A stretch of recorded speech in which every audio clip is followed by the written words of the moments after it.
Ինձ ուղարկում են մի մորգից մյուսը, որպեսզի այդ դագաղը տեղափոխենք եւ այնտեղ վերցնեն անալիզ անեն։ Գնում ենք, բացում են այդ դագաղը դատարկ էր, այնտեղ մի փուր հող էր եւ նոր զգեստ վայնասլուժշու։ Ես ասում եմ, այսպիսի ձեր առնեք, էս ինչ բան է։ Սանկտ Պետերբուրգի բնակիչ Անահիտ Վարդանյանը մոտ 2 տարի է չգիտի Ուկրաինայի դեմ կամավոր պատերազմ մեկնած ամուսինը որտեղ է։ 2025 թվականի մարտի 30-ին ինձ զանգում է Woman Igor Կամարը եւ հայտնում, որ մարտի 30-ին 2024 թվականի ամուսինս մահացել է։ Ես ասում եմ, ոնց թե մահացել է, երբ որ ես ունեմ թուղթ, որ նա այդ օրը գտնվել է գերության մեջ։ Անձը, որ ներկայացել է որպես Պաշտպանության նախարարության աշխատակից, ոչ միայն ամուսնու մահվան բոթն է հայտնել, այլև ուղարկել մահվան վկայականը, որի կնիքի վրա գրված է Պաշտպանության նախարարություն։ Բայց ամուսնուն փնտրող կինը հակասական փաստաթղթեր ունի, մեկը մահվան, մյուսը անհայտ բացակայողի մասին է։ Միայն ստույգ պատասխան ստանում եմ Ադբորնի պունկտից, որտեղից իմ ամուսնուն ուղարկել են։ Նրանք ինձ ասեցին, իսկ դուք տեղյակ չեք, ձեզ չեն տեղեկացել, որ նա մարտի 30-ին 2024 թվականի արդեն իսկ հայտնվել է գերության մեջ։ Ես ասել եմ ոչ ոք ինձ տեղյակ չի պահել։ Կինը կարծում է 41-ամյա ամուսինը չի մահացել, պարզապես այդ մասին հայտնողները խարդախներ են։ Հենց այս պատասխանն են նրան տվել հավաքակայանում, թե չհավատան մահվան լուրերին ու դատարկ դագաղին, իսկ դագաղը ուղարկողները հակառակը պնդել են, թե դրա մեջ գտնվող հողն անալիզի են ենթարկել ու պարզել, որ դրա մեջ Հարություն Եղոյանի մասունքներն են։ Կինը չի հավատացել, դագաղն էլ չի ուղարկավորել։ Փոխարենը ԴՆԹ անալիզներ է հանձնել իր որդին, բայց հիասթափվել են, պատասխանը նույնն է եղել, հողի մեջ ամուսնու մասունքներն են։ Հակասական տեղեկություններն էլ ավելի են խճճել 4 մանկահասակ երեխաների հետ միայնակ մնացած կնոջը։ Ես ասեցի, թե միանգամից գրեք գերության մեջ է պլինու։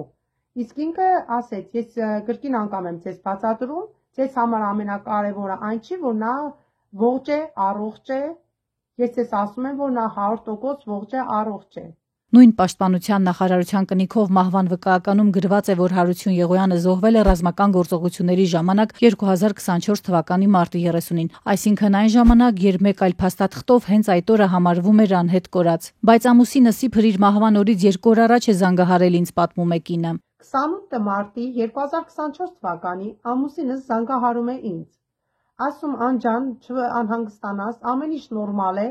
Ես կապի միջոց չեմ ունենալու։ Սրանից բացի մեկ այլ փաստարկ է կարևորում։ Այս տարվա հունվարին ամուսնու տելեգրամից նամակ է ստացել, որտեղ Հարությունն իրենց անձնական գաղտնաբառն է գրել, որ կինը համոզվի, որ ինքն է։ Հարություն Եղոյանը միայն Հայաստանի քաղաքացի է։ Նրա մասնակցությունն այլ երկրի ռազմական գործողություններին արգելված է եւ Հայաստանի օրենքներով համարվում է վարձկանություն։ Կնոջ խոսքով ինքը դեմ էր, որ 4 փոքրերին թողներ ու ռազմական գործողությունների մասնակցեր, բայց Հայաստանում 44-օրյա պատերազմի մասնակից ամուսինը որոշել է գնալ մարտի նաեւ ռուսական զորքի կազմում, գնացել է ու 1 օր չանցած կինն իմացել է, որ հիվանդանոց է ընկել, զարմացել պատասխանից, թե գիտակցությունն է կորցրել։ Հիվանդանոցում ստորագրել է, թե իր կամքով տուն է գնում բուժումը շարունակելու, բայց տուն ուղարկելու փոխարեն տարել են հեռու, ասում է Անահիտը։ Այդ նույն կամանդիրը,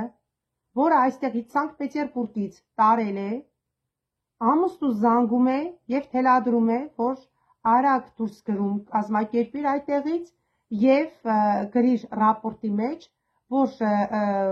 պասիմենիմ ավստարայացեսվեմ, դու գնում ես տուն։ Ամուսնուն որոնելու այս խճճված ճանապարհին անգամ անծանոթներ են զանգել, ասել, որ Հարությունի հեռախոսն իրենց մոտ է, որ տեսել են նրան, բայց ոչ մի կոնկրետություն։ Ռուսաստանում երեխաներին միայնակ մեծացնող կնոջ խոսքով Պաշտպանության նախարարությունից սկզբում գումար են տվել որպես սոցիալական օգնություն, բայց հետո չեն ստացել։ Անահիտը կասկածներ ունի, որ մեկ ուրիշն է այդ գումարը գրպանում։ Ասում է, ընտանիքի գլխին եկած այս պատմությունը զարմացրել է անգամ իրենց շրջանի զինվորական կոմիսարին, նա տարակուսել է, թե ինչ է կատարվում իր թիկունքում, բայց ելի ոչ մի հստակություն ամուսնու ճակատագրում։ Իմ 4 երեխաները